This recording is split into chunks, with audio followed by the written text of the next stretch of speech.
This is ACOFAE.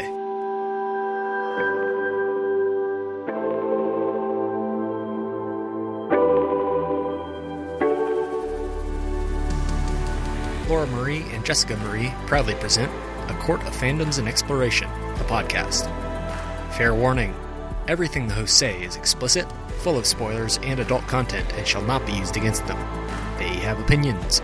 Let's try not to drag anyone for expressing themselves and just have fun for an hour. We all deserve it. There will be spoilers in this episode specifically from the world Sarah J. Maas has created, as well as topics mentioning sex work, physical violence, and substance abuse.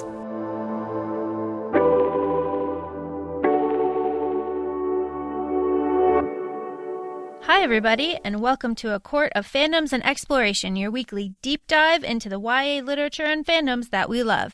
I'm Laura Marie. And I'm Jessica Marie. And today, it's ACOTAR Day! I don't know if we should be that excited.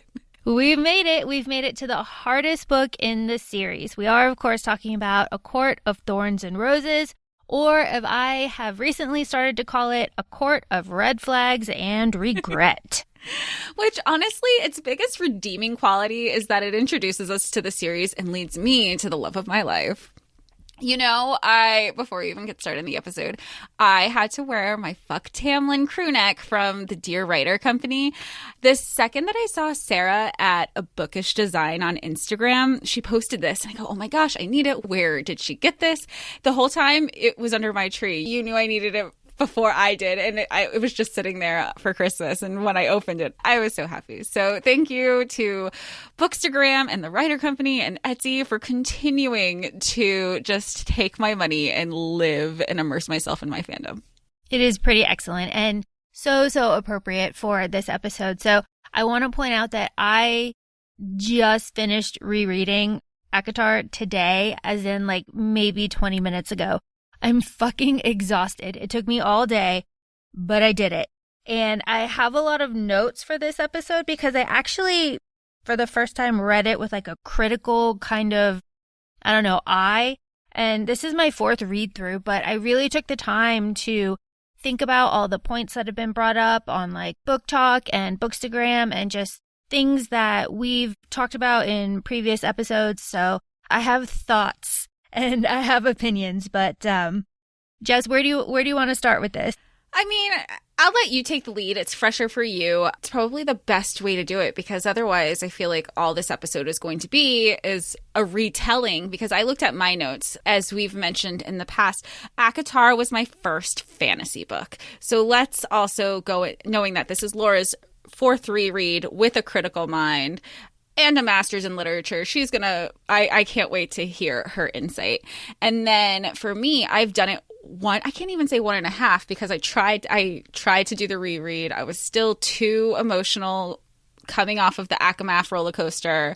So a lot of my initial reactions that I was going back on my notes, it was just emotional responses, nothing critical, me trying to guess things. I think of Easy Cat on TikTok, his name's Jason, where literally he has that one TikTok where he goes, one day after reading ACOTAR, and he goes, oh no, I hope a strong male fae doesn't come and get me.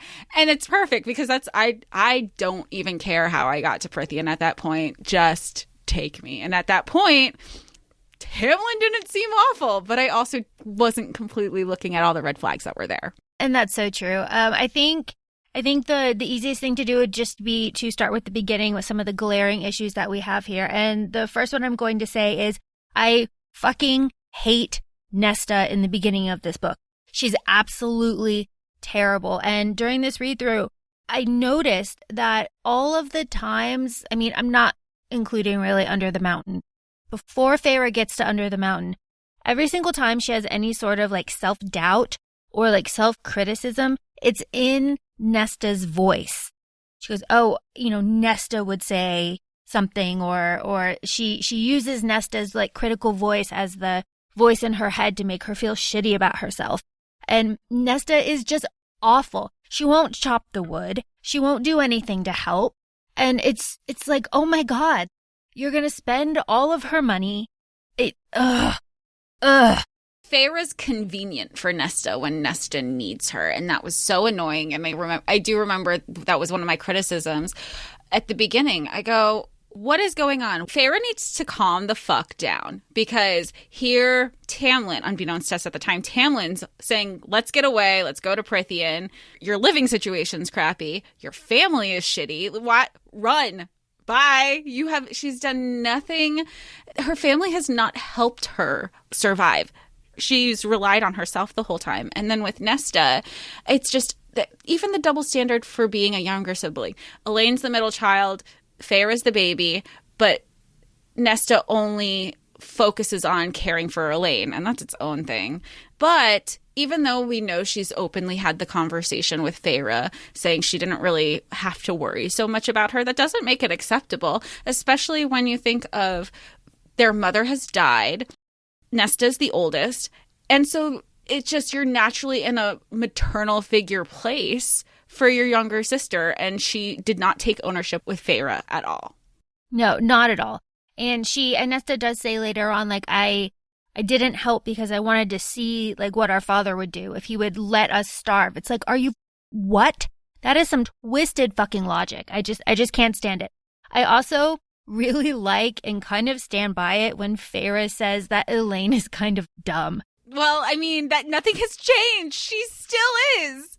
Okay, you're a seer and the fuck what? It's just so funny. She's like, I just don't know if Elaine doesn't notice that we're poor, or if she just, like, if she's slow. It's like, yeah. Her head is in the clouds. Instead of flowers all over her dresser painted, it should have been clouds, because she's that airy. God, it really is. So the corrosiveness of Nesta just on everything really, really stuck out. And so did the bleakness kind of the first, few chapters. And I thought that was really interesting because it really does paint like how vivid Prythian is. And it was interesting when I was reading through this, even though Sarah does a really good job of describing Prythian and like the food and the smells and the, it still is not as vivid to me as the world that Holly Black created in the Folk of the Air series. That Fae world feels like a fever dream to me in my head, where this feels like a very bright painting. It's just really different.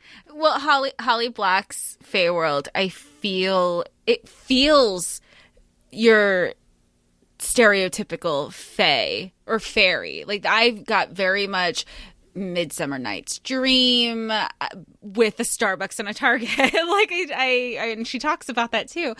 And I remember with Prythian, or at least the Mortal Realms, I told you, I'm getting very Hunger Games dreariness, especially when they go through the market. Everything to what you said is bleak. Sunshine does not exist. It's just two very different worlds. I didn't feel like I was in a fae world. And even the TikToks that you showed me eventually, as I would get to certain points in the book, it didn't feel fae. It felt magical. It felt beautiful, but it didn't have that thing. The like je ne sais quoi. Yeah. Holly's world, Holly Black, feels more vicious to me. It sounds so weird because there's so much less, like material to pull from, but Holly's Fae world feels very vicious. It feels very bright. It feels very like drug kind of induced, where this one feels very proper. At least Spring Court feels proper. Right. Well, even like Valaris, it's clean and there's like streets and rules and order. Yeah, and order. It's very different. So that really stuck out to me just reading through this and just feeling how fucking boring the Spring Court is. I really couldn't get over it. And even though everyone's glamored, and Feyre thinks that she's alone or whatever, it's just like rolling hills. And, it doesn't even really get interesting until Fire Night, where there's like a party and the bonfire and the nice big orgy. I was going to say, I love how we just casually say Callan Mine. We're like, call it what it is. It's a fairy fuckfest. That's what I like calling it. But it is. And we might get into that later of the slut shaming, but we've already gone through it with a couple episodes previously between Calamai and Tamlin's 500 years old. So you add 500 people to his body count, and then he wants to shit on Feyre. I'm not having it. Fuck Tamlin. And even in the beginning, Nesta really gives Feyre some shit for going to fuck Isaac in a barn. Get you some, sis. Yeah, well, and it's full circle because Nesta, fucks anything that she sees in Frost and Starlight, and Feyre isn't allowed to say shit. And I don't understand, maybe, I don't want to say correct me if I'm wrong, but I am still trying to understand and learn. Everybody is so defensive. Not everybody. A lot of people are very defensive for Nesta. She's gone through trauma, blah, blah, blah, the Cauldron, King of Highburn, this and that. That's great. We have Silver Flames coming out. We get to dive into that more. But what was the excuse prior to her being turned High Fae? What was the excuse prior to that? And I say that because, Laura, you and I have had this conversation before of you can have siblings, especially biological siblings, and I say that because of the whole nature versus nurture, that share the exact same DNA from both the mother and father. And they grow up in the same household and they have the same DNA, yet siblings can come out so different based on that situation. And it's the same environment they're in. It's the same DNA. So what was the excuse before? Because if you want to say, well, Nesta was the oldest, she was doing this, no, she wasn't doing anything. She was not taking care of the family. She's openly said that she wanted to see if her father, who was handicapped, who could not work, she still wanted to see how he was going to make money, work. I don't know. I don't understand what the excuse is and defense is for Nesta, at least, pre-turning Fae. I would say that people will rise to Nesta's defense and say, well, she went after Feyre in ACOTAR. Like her mind couldn't be controlled by Tamlin's glamour and she went after her. But she didn't. She did. I guess she did. She did. You're right. She did. But during this reread, she doesn't say that she went after Feyre because she loved her or because she wanted her back. She went after Feyre mostly because she wanted proof that everything happened, that Tamlin did, come in and break down the door, because the glamour fixed it, and said that Feyre went off with her rich aunt and that a storm blew down the door. But she never believed the glamour. She didn't trust the glamour, believe in the glamour in the first place. Well, the glamour didn't work. It didn't work at all. She's too strong-willed or something. Yeah, and she pried a piece of wood off of the leg of the table as proof. Like, yes, this did, happen. Right. So she didn't go after Feyre because she loved her. She went after her just to prove that she was right. And bring Feyre back and show everyone, see, she did get taken off to Prythian, and I'm not the crazy one. It's all of you. She was doing it out of her own self-interest. So, take that as you will, but I really need... She's a shitty sister. Yeah. She's a shitty sister. She is.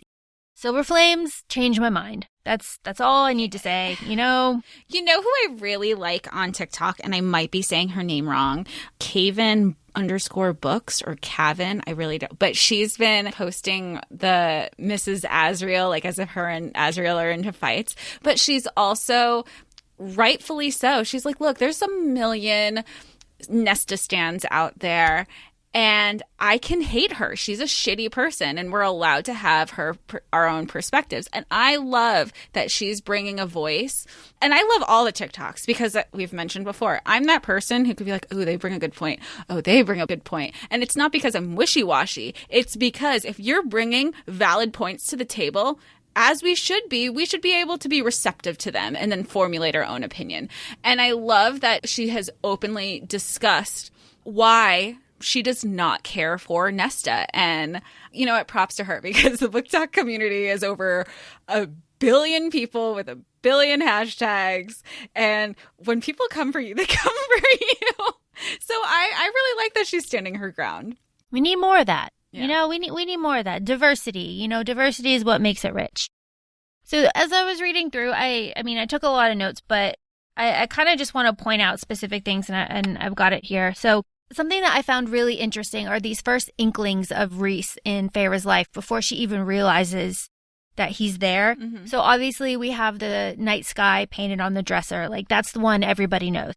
But the first clothing item that Feyre picks for herself in the spring court is a tunic that is so dark purple that it almost looks black. And that was really interesting. In like a world of spring and like green and pink or whatever, she chose that for herself. And you miss that, you know, during rereads when you're not really thinking about it. But it's like, oh, interesting. Like those little details, especially when you're going through it with a specific focus in mind. Do you feel that reading it critically this time? I mean, we already know it's the worst of the books of the series so far. Arguably, you know. Arguably. Right. But do you feel like now that the emotion has been taken out of it, do you miss not having that emotional connection, or do you like that you were able to take it out and just read it for what it is? It has to be a hard job for like editors. I wonder if that makes you lose your passion. That's a good point.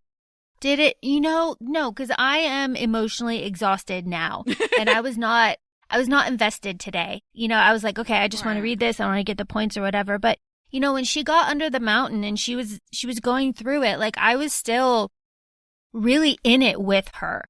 I was really going through her depression the way that she was going through her depression, and it sucks and it was draining. And I think it speaks to Sarah that even though I knew what was going to happen, you know, I'm looking for like specific things to pick out, I was still moved. And like, no, I didn't really give a fuck that she had to stab Tamlin in the heart. Stab him again. Like, yeah. Now, second time, like the next read, you're like, stab the asshole. But like when her nose was broken and when she was waiting for Lucian, or like when she was dying in the cell, it was like, fuck, like that is still very emotional. Or like, and I'm just thinking of us now. I think of the loneliness when Rhys sends her the music, you know, and it was just little things that she got to latch on to. I've got that. That's one of my notes. Oh. So I have some more. In the audio, they say the bogey, but it could also be the I don't know, however you want to say it. When that comes after Lucian and Feyre in the woods, and it shows you like nightmares or whatever, and you have to think like happy thoughts or whatever. Feyre's happy thoughts are a starry, unclouded night sky with peaceful, glittering stars, and it seemed endless. So that's another kind of night court nod that is just not something that you would think about really. So I thought that was really interesting. Doesn't Rhys in chapter 54, I'm going to have to do another reread of that. He goes, I think you were mine before, I think the world decided you were mine, or we were each other's before that whole line, because everything that you're saying between the dream that he's having, between her choices, like everything, even I saw somebody on TikTok even make it a point during this book where even when her and Tamlin are hooking up in whatever water. Pool of starlight. This pool of starlight. Yeah. Yeah. I mean, it's really interesting. I took down a page number because I thought this was interesting. On page 104, Feyre has a dream. And in the dream, she says that she has no control over her arm. She's dreaming about shooting a bow and arrow. And that there's a shadow behind her, and it's lurking behind her.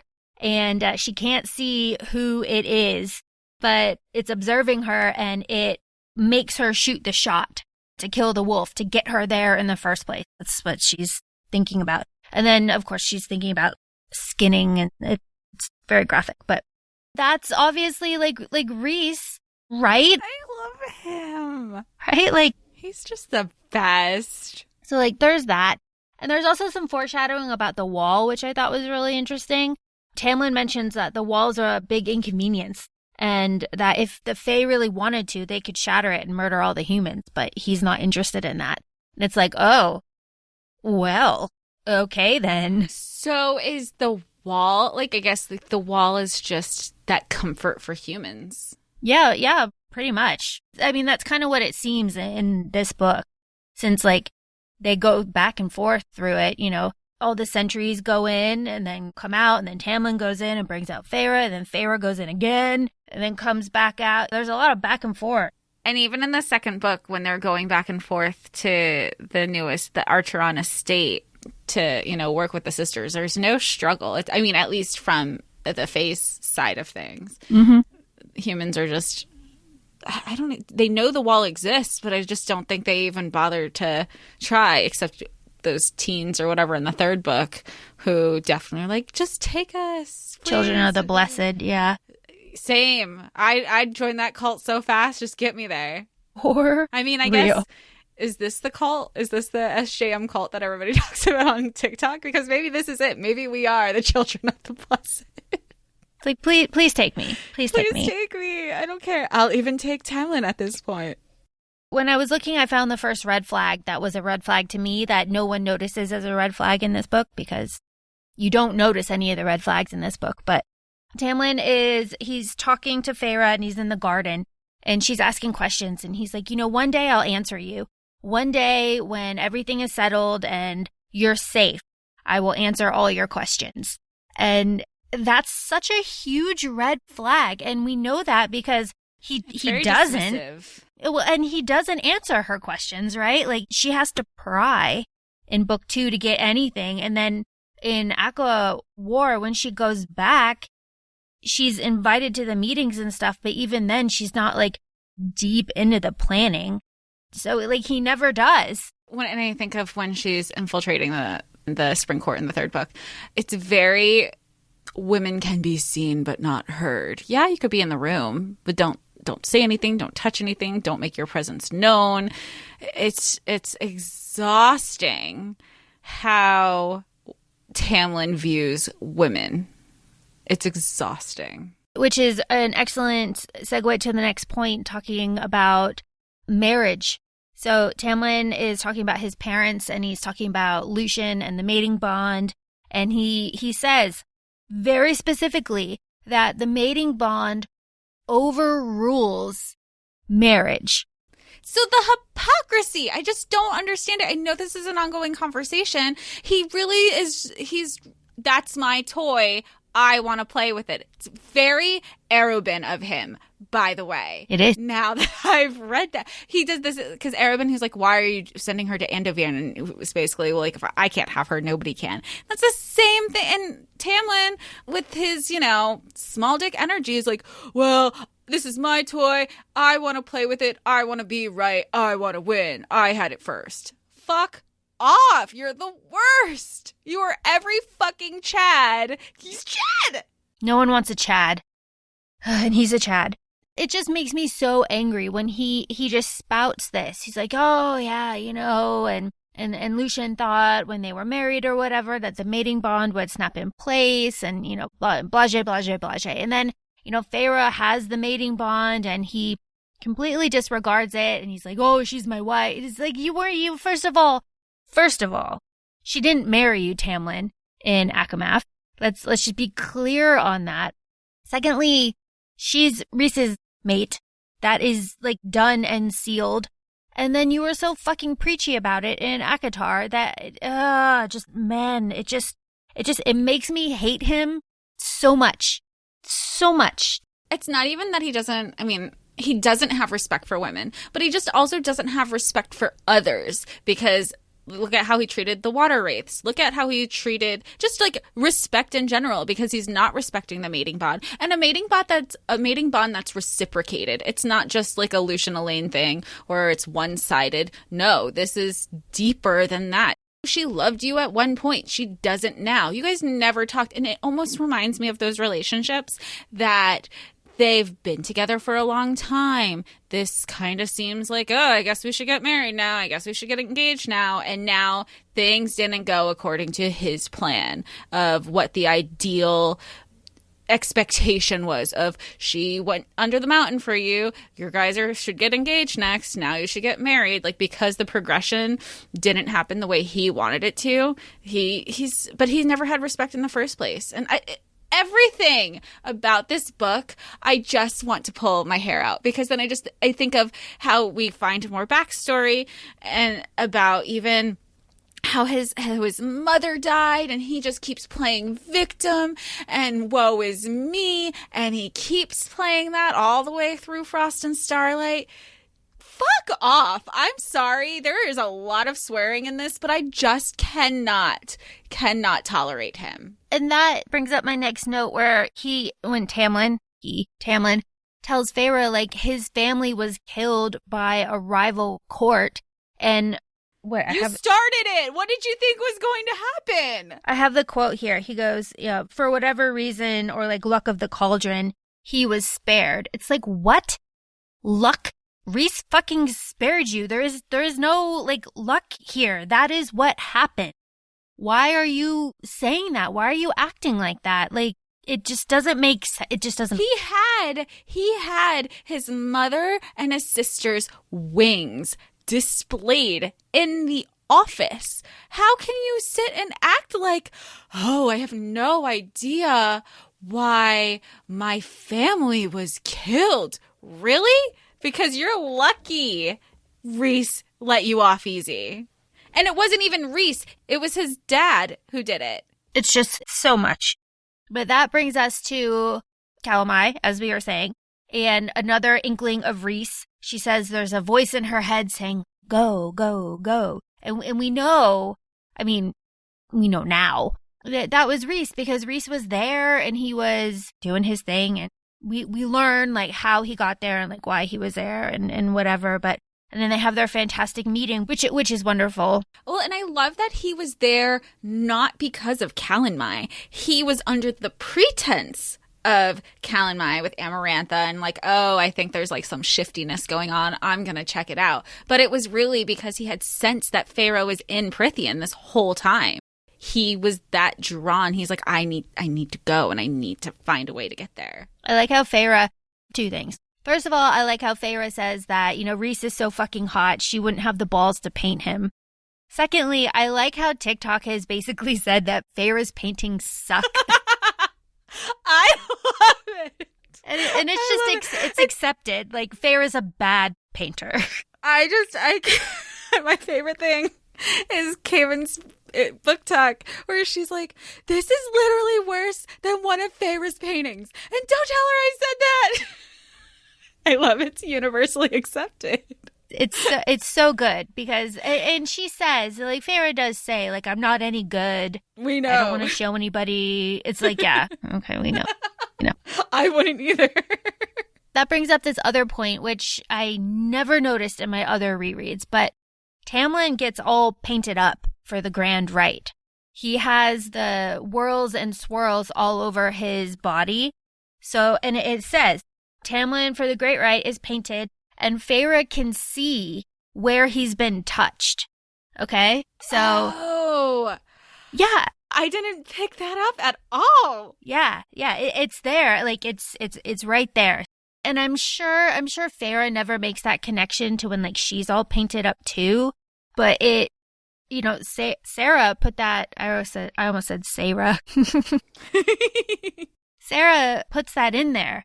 So it's like, okay, we see he's all painted. We see where he's been touched, so that when we see it again, when Rhys is doing it, it's like, oh, well, this is the first time that I figured it, or I saw it and figured it out. But I just thought it was interesting. I'm surprised nobody's brought that up. Yeah. Or I haven't seen it. I can't say nobody's brought that up. I don't know. I just thought it was really interesting. And, we're not under the mountain yet, but we'll get there.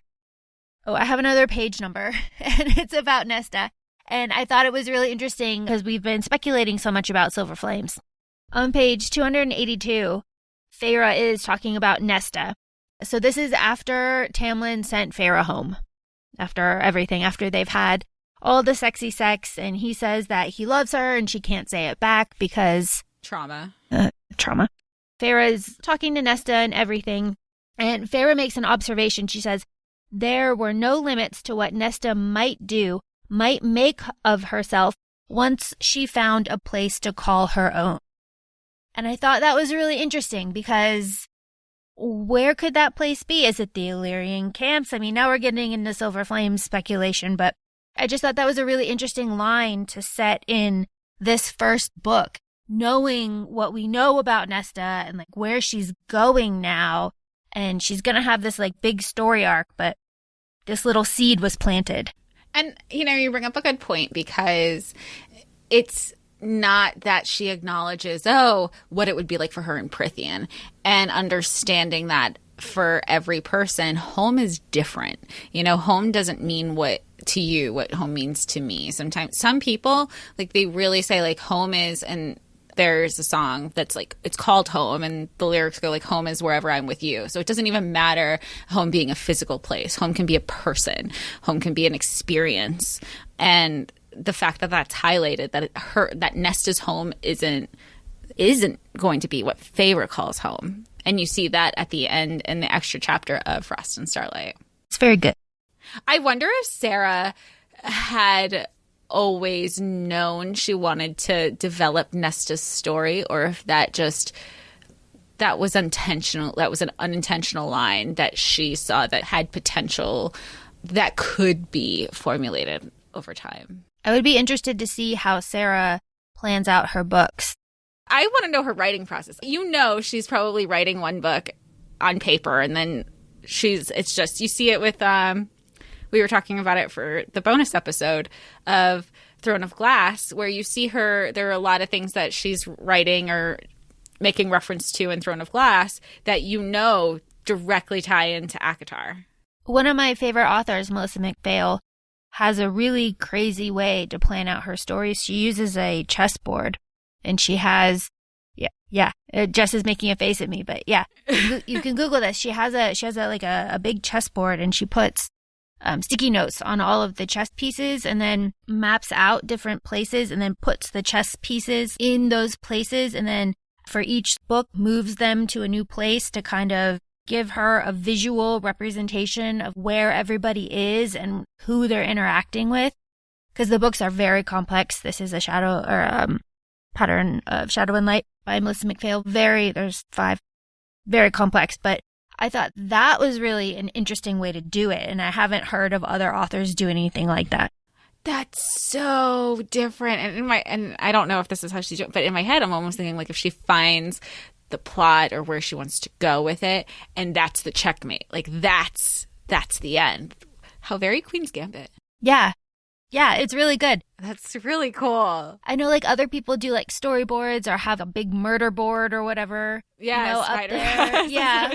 Yeah, with like string and stuff. But like I'm a visual learner as well. So I feel like something like that would make more sense to me. But, I digress. Go read her books because they're really good and no one reads them. What are they about? Oh my God. Is this like a whole separate conversation? No, I can boil it down. There's different. No, I can't boil it down. Okay, yes, I can. There's a threat. There's a threat by very powerful creatures, and they are breaking through all the protective barriers to wreak havoc and destroy our world. So a group of very young and ambitious magic wielders, I say that loosely, have created a separate universe, like a bubble universe to shield our world so that the beings have to get through that one before they can get through our world. And because they did that, they were ostracized from society because no one could believe they had the like gumption and like hubris to do that. It was very like taboo. And they thought that they were trying to play God because the threat is only known to certain people. It's very good. Please go read it. Now back to ACOTAR. Interesting fact about ACOTAR that I did not realize. After Feyre goes under the mountain and Lucian yells out to Feyre that the Midgard worm is on her left, Tamlin has to whip Lucian 20 times. Why? Because Amarantha tells him to. Oh, okay. And I just think that's really interesting. That's not something that registered on my like first couple of read-throughs. But like, yeah. And that's why Lucian doesn't come to heal Feyre. And that's why she eventually makes the deal. The deal. Think he was coming at the point. Yeah. That's why Feyre has to make the deal with Rhys, because she was dying and she didn't know if Lucian was going to be able to come heal her. And he says, like, yeah, Tamlin had to fucking whip me, and then she didn't let me use my, like, Fae powers or whatever to heal myself. And today was the first day that I could move. It's like, well, damn. That's like a footnote that no one really ever talks about. How much would that suck? That would suck so bad. Whipping's a big thing because they also do that. I mean, not with everybody, but almost with the Spring Court specifically, or Spring Court characters, because then even in ACOWAR, Ianthe has the sentry whipped, even though Ianthe is the one who did the shit. Yeah, it's very interesting.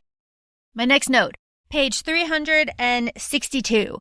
This is where there might be a little bit of controversy. So there's a lot of drama around Rhys drugging and taking advantage of Feyre as she's like all painted up and stuff, right?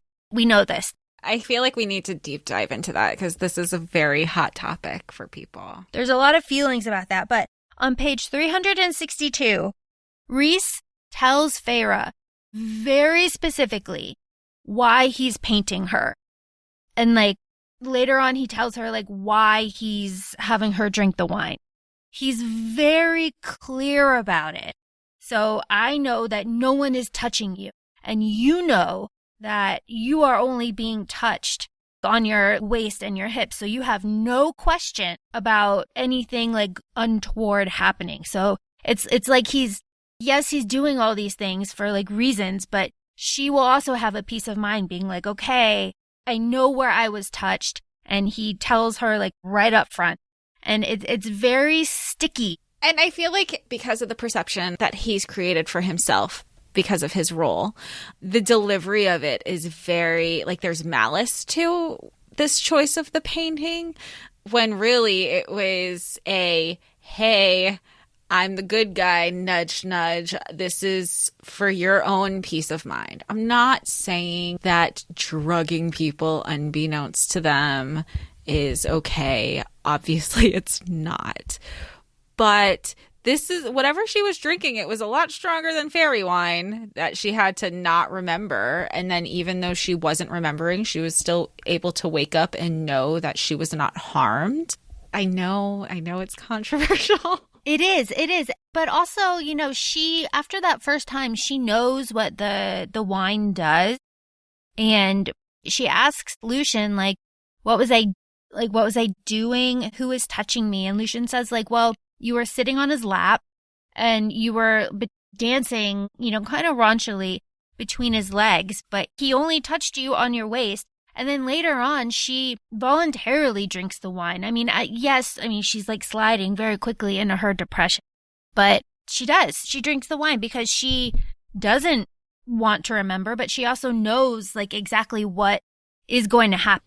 And she knows she's going to be okay. Yeah. So, she's like less reluctant about it, which also, it reminds me of the part later where things got even bad for Rhys, where he was just like, he was drinking the wine too. And that's when she kind of woke up like, oh, it's that kind of night, huh? Yeah, because that was right after, Amarantha, I guess, and Rhys caught Tamlin in the closet. Rhys drinks the wine and he comes into Feyre's cell after Rhys caught Tamlin and Feyre in the closet just about to have sex. And we know later on that he was so upset. He was so upset because he couldn't understand why Tamlin had this opportunity, and instead of getting Feyre out, he just needed to like fuck her in a broom closet. We know that Rhys was really upset about that. And Amarantha got really upset about that because Rhys then took all the paint onto himself and he kissed Feyre for the first time, and that pissed off Amarantha. And then Amarantha made him like fuck her all night, which is what is kind of implied. Right. And that's how Rhys ends up being so like pissed off and like sad and lonely in Feyre's cell that night, which, man, it's a lot. It's a lot. Especially knowing what you know now, once you've read through the series and knowing what he's going through and how his body and the mating bond isn't even there, but it's so strong and it's like nothing snapped into place, but he knows he cares about this girl. He knows it's her. He There's obviously the universe is continuously bringing them together. And Amarantha's just a piece of shit. She's another one. She wants to have her cake and eat it too. And she obviously loves Tamlin because she keeps Tamlin at her side, but she has Rhys just as, you know, to do what she will with him. And she doesn't want she's another Tamlin. They should have been mated. Tamlin and Amarantha, because she doesn't want anybody else playing with her toys either. That's true. I think it's a good opportunity to talk about how shitty Tamlin is under the mountain. Like, we kind of understand his reasons for not doing anything or like looking at Feyre, but holy shit, do something. He straight up ignored her. And that was one of the notes that I did make, and I do understand. I can look through somebody if I need to. You are not important. I could pretend you're not there. I do it in real life, so I can definitely do it if I think it's going to protect you, because you don't want this person, you don't want Amarantha or whoever to know what your weak point is. So I understand where he was coming from, but here you have this mortal literally putting her life on the line for all of these trials because bitch is too stupid to know what love is. And it's just, I understand why he was acting the way that he was. And I'm not a Team Tamlin fan. I'm not. But I get where he was coming from because I probably would have done the same thing. I don't know, though, because the whole reasoning is because Tamlin doesn't want to give Amarantha the satisfaction of knowing what kind of torture will set him off. You know, like what Amarantha does to Tamlin, like what will be that thing to set Tamlin off. But like, what the fuck else can she do to her? But also, doesn't she already, like at this point, I guess you're bringing, now that we're talking it through, she already knows what she means to him. She came under the mountain. Yeah, I mean, yeah. And they've beaten her. They've, you know, almost killed her. She's almost died. They're doing all of this stuff to her. I mean, what is left? And let's not forget that the like mutilated body of Claire Better is just rotting on the wall in front of her. So she's got all that guilt too. It's very clear that Feyre is broken, you know, especially after the second trial. Like, she's done. There's nothing left. So at what point, if you're Tamlin, do you just say like, fuck it? And, you know, I'm like heated. It speaks to Rhys. Rhys has to do, so like Amarantha's whore, like we get that. He's playing his own game. He's doing all of this stuff with Feyre, with the bargain and the dancing, whatever. Yeah, there's other reasons, but he's also trying to like really rile up Tamlin so that when the curse is broken, because Rhys knows that Feyre's going to break the curse, so that when the curse is broken, Tamlin is so upset that he just goes after Amarantha. So like, there's no hesitation there. Like, he knows that. But like, if you're Tamlin, at what point do you just take one for the team and be like, yes, Amarantha, I will fuck you because that's basically all this is, and then fucking murder her? Because it's always about him. He's never thought of the bigger picture. And Rhys has been doing it for 50 years when he protected Valaris, protected his family, he has always thought of others. Tamlin in his role has been nothing but something that as High Lord, has been something that's been thrust upon him. He's never had a care for the people. He's always been very self-centered, and things had to be of his own volition. And I mean, you could argue that he does care about his people. He kept sending the sentries over to find a mortal to break the spell. But it's also because he wanted the spell broken. It had nothing to do with saving the people. The people have adjusted. They're fine. And also, he stopped doing that. He had 49 years and he did it for the first couple, and then he just stopped for like decades, and he only started up again within the past year or so. Yeah, because it was crunch time. Yeah. He did not wake up every day to think, how can I save my people? Whereas Rhys is being raped every day, every night, and all he's like, well, at least my people are okay. And then he knows that this is what needs to be done, as long as I mean, and then you later find out that he even feels guilty that it was only Valaris. He could, because, you know, you find out Feyre's like, well, why didn't you let everybody know? And he goes, I didn't have enough magic. I didn't have enough power to save all of Prithia, and, you know? And I think that's also very telling of where he was, that he was never just thinking about the Night Court or Valaris. Like, yes, Valaris, it's been protected this whole time, but if he could, he would. Yeah, and he couldn't. And I mean, we love Rhys. That brings me up to, as you mentioned earlier, when Rhys sends the music, you know, into Feyre's cell when she was breaking. Feyre has a quote there that I thought was really, really interesting. She goes, "This is what I'm fighting for. This is what I have to save."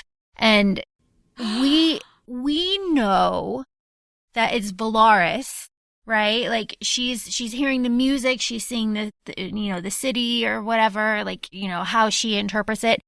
In the moment, she's thinking that, you know, it's Tamlin and it's this love or whatever, because she feels contentment and like peace and warmth or whatever. But it was Rhys who brought her that. Right, but it wasn't Tamlin, obviously. It was Rhys and it was Valaris, and like, so big picture, like, that is what she was fighting for. Like, she didn't even know it yet, but you can say like part of her like soul or whatever knew, because Feyre does have what Tamlin doesn't, is Feyre does have the big picture. Like, she knows that it's not just the Spring Court that she's fighting for everybody, because Amarantha and, you know, Hybern and Extension, but like, we don't really know a lot about Hybern yet, but Amarantha would rule forever and like would take over everything. So she understands kind of the heaviness and the burden of everything, where Tamlin is, you know, ugh.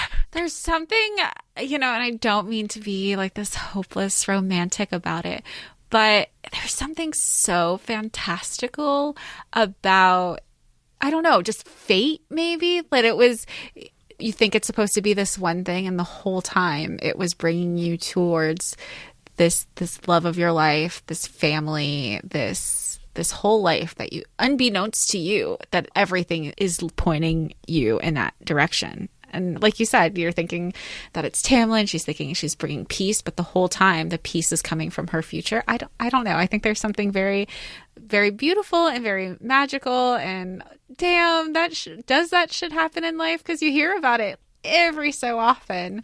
But what, I don't know. That's just Sarah and her writing. Sarah on page 400 of ACOTAR.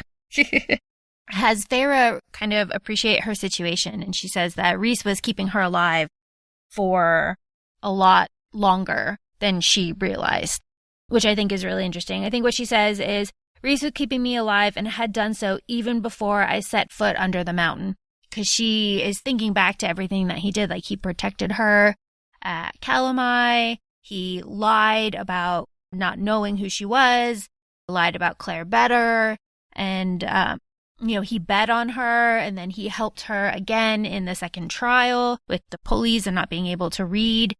And she really kind of understands that he's the one fighting for her, which leads me to my next point, where at the end, when Amarantha, I think it's before she solves the riddle.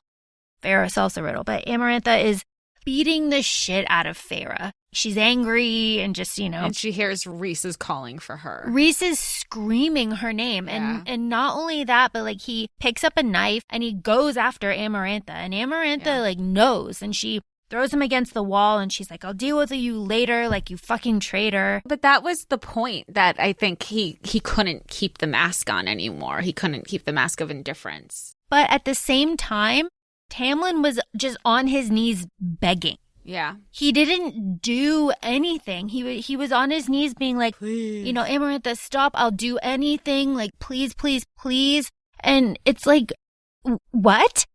Are you kidding? And like, yes, after Feyre solves the riddle, yes, Tamlin does like shove a big sword through Amarantha's head and rip out her throat, which is what Rhys had been working up to this whole time to get him to that point.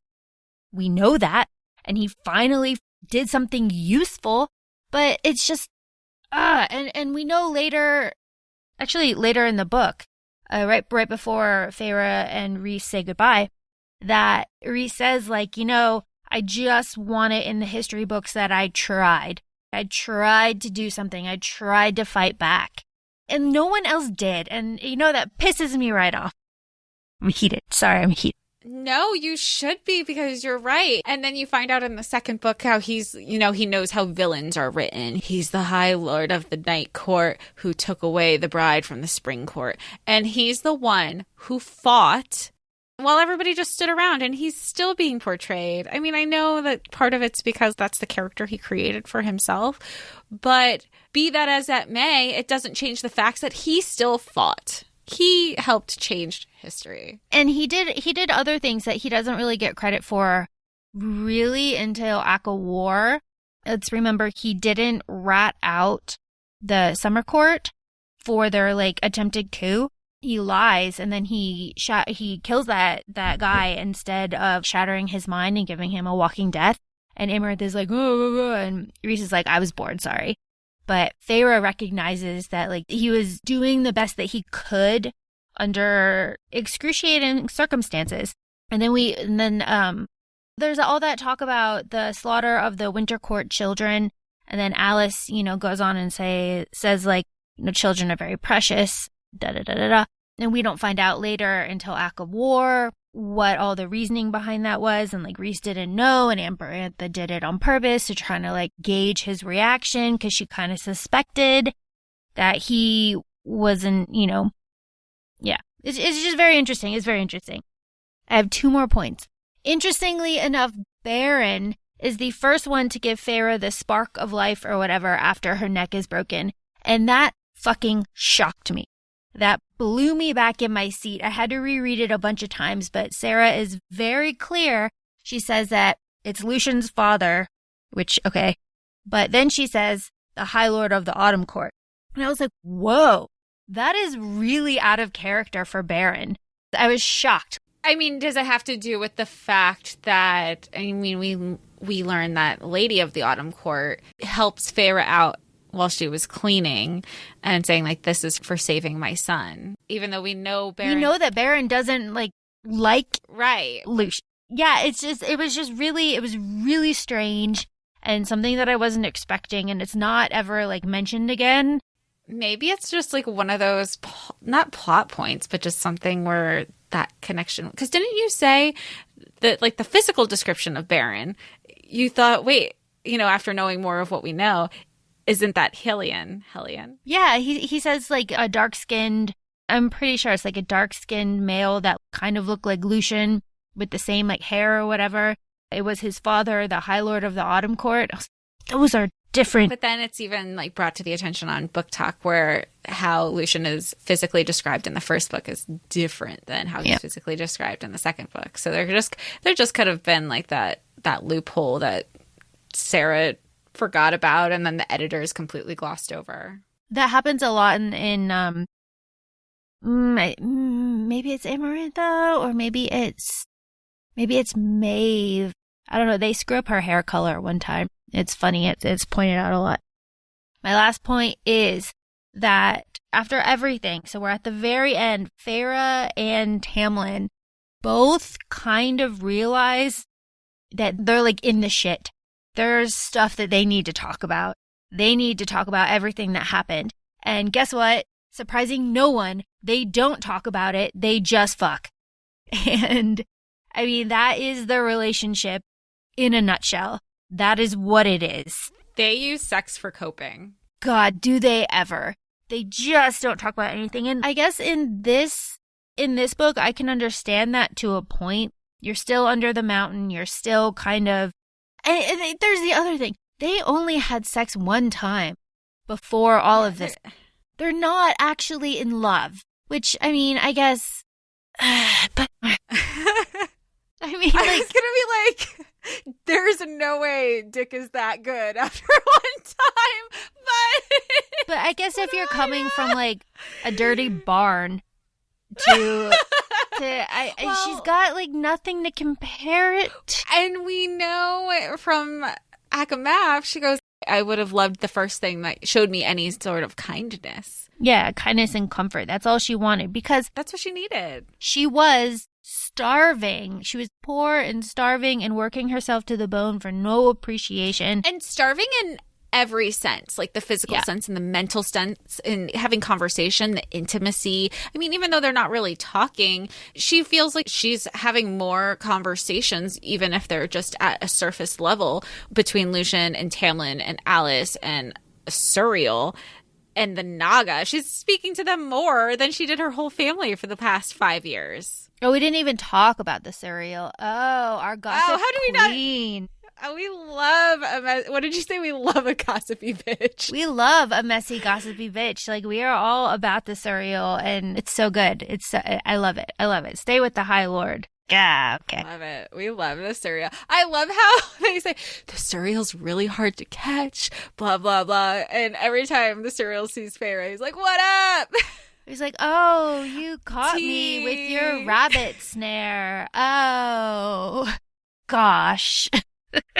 Oh, shucks. You got me again. So here's some information for you. Like, did you know this? It's good. So those are all my notes. Those are all my thoughts on ACOTAR. Very interesting reading it now. All these new little tidbits. So where do you think, and I can't say like, where do you think this book is going next? Because obviously we've done the recap backwards. And I like that. I think it's refreshing. It's different. It's not exactly retelling of the book, but knowing what we know now from this book, and maybe this is a conversation for next week when we do a whole summary of all the books at once as we're going into Silver Flames on Tuesday. Where do you see the progression of Nesta, of Elaine, knowing what you know from book one? Maybe this is just food for thought because it would make sense to discuss it next week. I still think that Nesta is going to end up like Queen of the Illyrians or some shit. Oh, I just had a theory. Oh, no. Tell. What if, because there's all this death theory. What if Cassian does die and she becomes General Commander of Illyrians? Yeah. Someone has to die. And she... Oh, shit. Oh, wow. And she is that powerful. Amryn knows it. She keeps it. God help us when she unleashes everything.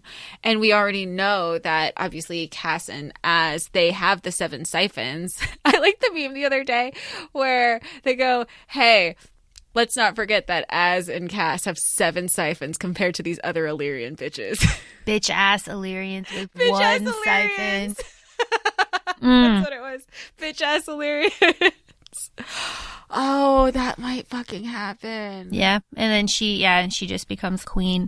And that is her, because the Illyrian camps are very much a part of, but also very separate from the Night Court and like Valaris and everything, you know, so that would be like her own place to kind of make her own life and her own rules and stuff. And I don't know. I don't necessarily think that Cassian needs to die for her to be able to do that. I think there's another thing. She could take the right. Oh, that would be really, I feel like she could take the right just to prove a point. Yeah, and use all of that to just fucking slaughter everybody and like get it out of her system, you know, but I kind of hope that happens. Yeah. If Sarah doesn't write it, Bethany, you want to add that into your fanfic if you haven't already. I haven't read it yet, but I promise I will.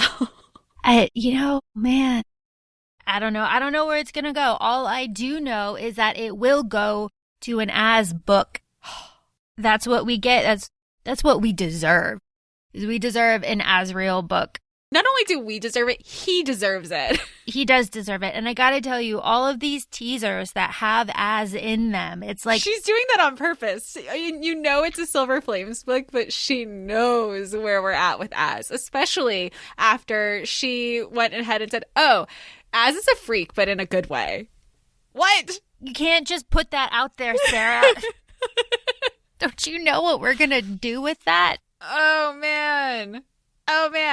No, ACOTAR. You know, I'm very grateful for ACOTAR. Without ACOTAR, we wouldn't have what we have now. And what we have now is a really beautiful fandom. We have fantastic men. We have really good female characters. We have a fantastic found family. We have all these wonderful things. But Jesus, did it take a while for us to get there. Whew. Yeah. I mean, I will always be grateful for ACOTAR because it's what got me into the fantasy genre, whether it's, ACOTAR as a book by itself and ACOTAR the series. But obviously, you need to have a beginning at some point. So there will always be, like I said, the redeeming quality is that it's opened us to the world. But but in hindsight, it kind of feels the entire first book was world building. Yeah. It wasn't just, how you have one-off books where, you have that perfect beginning, middle, end, and it's done. And you're done 4 or 5 hour reading. Okay, next book. And you move on. And that's not what this is. And as I'm learning, that's not what any of her books are, which is really cool. Like, talk about a journey. Talk about an adventure. We're stuck in quarantine in our apartments in lockdown. At least I get to go to other places in my head. You know what I did like about this book? I'll just bring this up because Jessica is reading the Throne of Glass series. Feyre, when she's doing the Mittengard worm, she is ferocious. I like that Feyre.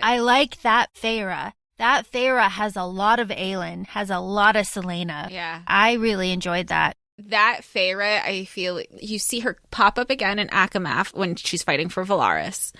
And you see her again when her and Mor go plundering through Summer Court. That Feyre you don't see often enough. And I think that's when I'm like, Feyre's a badass. Like, she digs deep into remembering who the fuck she is. She's the person who kept her family alive. She's the person who can hold her own weight. She's the person who did this as a mortal, and she's going to take those skills as just like we know Selena / Aelin. She learns these skills and applies them to what she knows, taking ownership of her, accepted self, if you will. It was interesting. And it kind of sucks because now Feyre is, she's in baby making mode and like nesting mode, and she's just going to be in the background. And unless something fantastic happens, and maybe something fantastic will happen. We don't know because there's still stuff going on with the queens. Yeah. There's a lot that can still, I don't think it wouldn't be a Sarah book if there wasn't something more. I can't imagine the entire billion pages being Nesta and Cassian go to the Illyrian war camps, and now we banter for 800 pages. There has to be, and I can't say has to be, there will be something that'll build to a point, and then, shit, this wasn't supposed to happen. I knew it was going in this direction. And it's kind of cool to have all these speculations. The speculations of book talk of where the direction could go, because then you start playing and your mind starts going, and then you don't know the direction that it's going to go in right now because you're just bouncing off so many different ideas. I think that's a good way to end it, because if we keep going, we're just going to keep speculating, and we want to save that. Oh, absolutely. Yeah. We have to save all of that. So, so tune in next week for our ACOTAR series recap. So if you guys don't want to listen to the 3 breakdown deep dives that we have, we're going to do a little recap, remembering that A Court of Silver Flames is out February 16th. Book Talk will probably be dead, or we're just going to be saving our reactions and uploading a week later. This is going to be super fun and super exciting. Feel free to follow us on Instagram at ACOFAE Podcast, ACOFAE.